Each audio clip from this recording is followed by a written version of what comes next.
Hello, Algebra 1 students. I thought I'd just make a short video looking at this homework assignment.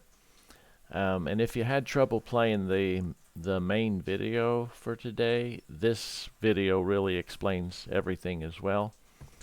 So we're finding factors.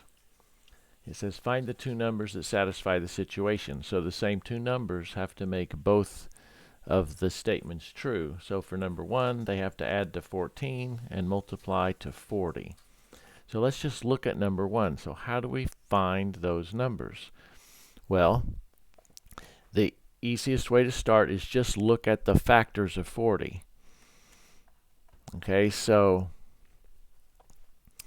there's too many numbers that add to 14, right? You'd have 1 and 13, 2 and 12, 3 and 11, 4 and 10, 5 and 9, and so on, but there's not as many pairs of factors.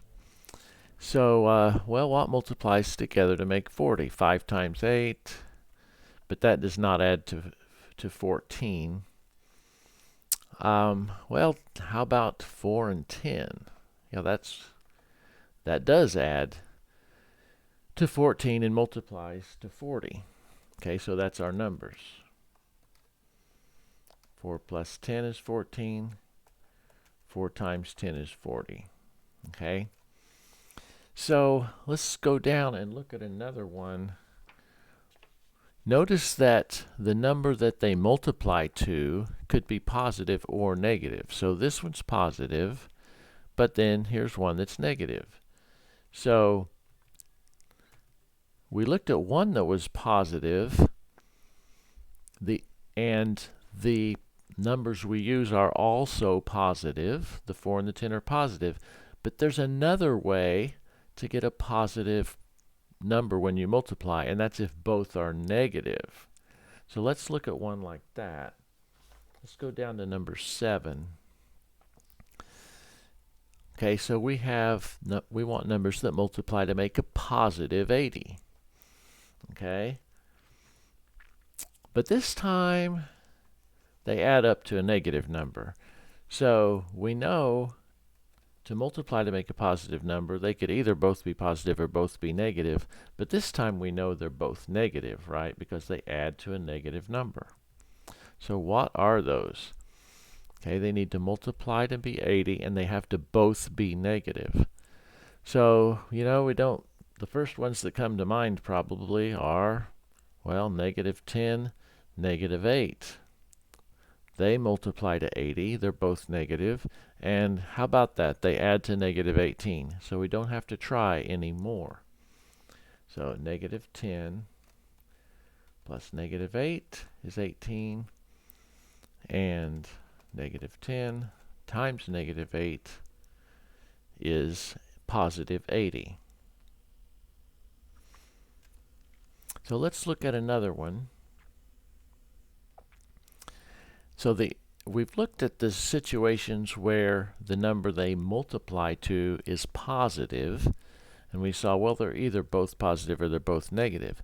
But what if the number they multiply to is negative, like this next one, negative 20? Now we know one is positive and one is negative, and they multiply to negative 20. So we can tell which of those is the larger number by looking at what they are supposed to add to. We know one of the numbers is positive, one's negative. The bigger one must be positive, right? Because they add up to a positive number. So we're just going to look at pairs of numbers that multiply to negative 20 where the bigger one is positive. And let's see. So 20 and 1, that won't work. We could go ahead and write it down. Oh, the bigger one has to be positive. Positive 20, negative 1, right? And then we say positive 10, negative 2. Those multiply to negative 20. The bigger one is positive. And they work. They add to make positive 8. So we would have 10 times negative 2 equals negative 20. 10 plus negative 2 equals positive 8. So If they multiply to make a negative number, one will be positive, the other will be negative, and you look at what they add to see which one is bigger.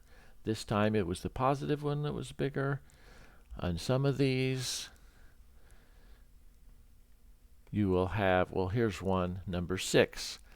They multiply to a negative, but they add to a negative number. So one will be positive, the other negative, but it will be the negative one that is the larger magnitude for that one.